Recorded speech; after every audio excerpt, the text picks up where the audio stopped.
Welcome, investigators. Step behind the yellow tape. Today, we are opening a very special, highly classified case file, the Cambridge AS Level Afrikaans Language 8679 syllabus. Specifically, we're looking at the reading and writing quality of language mark scheme.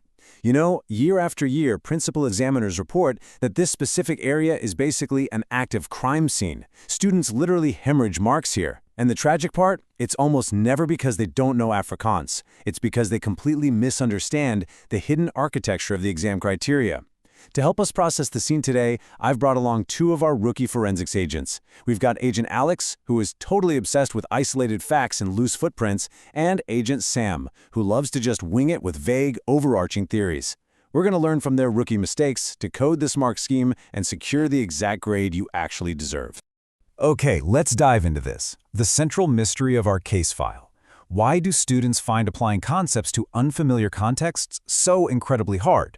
I mean, think about it. You drill the Afrikaans vocabulary for months, you master the grammar rules, but then you sit down, the exam presents you with a completely unfamiliar text block, and you just freeze.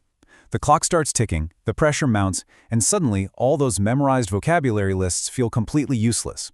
Well, the culprit here isn't your language proficiency at all. It's a failure to understand the cognitive jumps the exam requires when you're processing brand new stimulus material. Agent Alex usually panics here and just starts translating word for word, which is a fatal error. Today, we're going to isolate exactly where candidates misread the command words and suffer those fatal structural drops. So here is our official investigation brief for today. First, we'll look at the core cognitive domains. Second, the method mark strategy. Third, the top 3 examiner warnings. And fourth, systematic problem solving. Let's open up Section 1, Core Cognitive Domains. To truly crack this case, we need to get inside the mind of the senior examiner. The entire mark scheme is built on a foundation of 3 targeted domains: knowledge and understanding, analysis, and evaluation. And here's the catch. Successful candidates must systematically demonstrate competence across all 3 of these domains simultaneously. You can't just pick one. In the context of this Afrikaans reading and writing paper, knowledge might just mean basic vocabulary recall. That's Agent Alex's comfort zone. But evaluation, that demands you actually synthesize arguments or deduce the underlying tone of the text. Agent Sam tries to jump straight to evaluation without the foundational knowledge, and that doesn't work either. Basic translation is simply not enough to hit those top bands. You need the whole package. Now, imagine shining a UV forensic light right onto a student's answer sheet. The clear dividing line between a mediocre grade and a stellar one glows right here on this slide. At the descriptive level, if you're just providing basic definitions, you are trapping yourself in the lower mark bands. It's a dead end.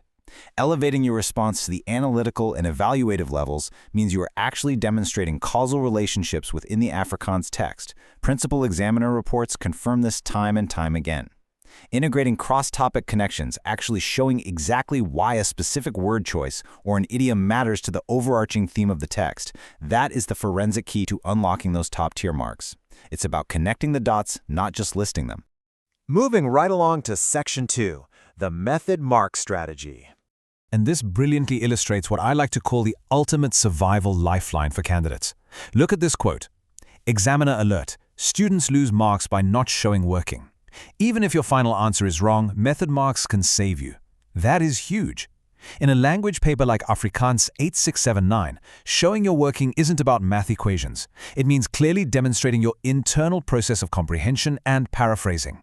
Even if you completely misinterpret the final, subtle nuance of a paragraph, if you attempt to use complex Afrikaans syntax, or if you use your own words instead of just blindly copying or lifting phrases straight from the source text, examiners will reward that process. Your attempt at higher-level language construction is absolutely your best defense against losing marks. Now, before we reconstruct a perfect crime scene response step by step, I need to pause the case file for a second.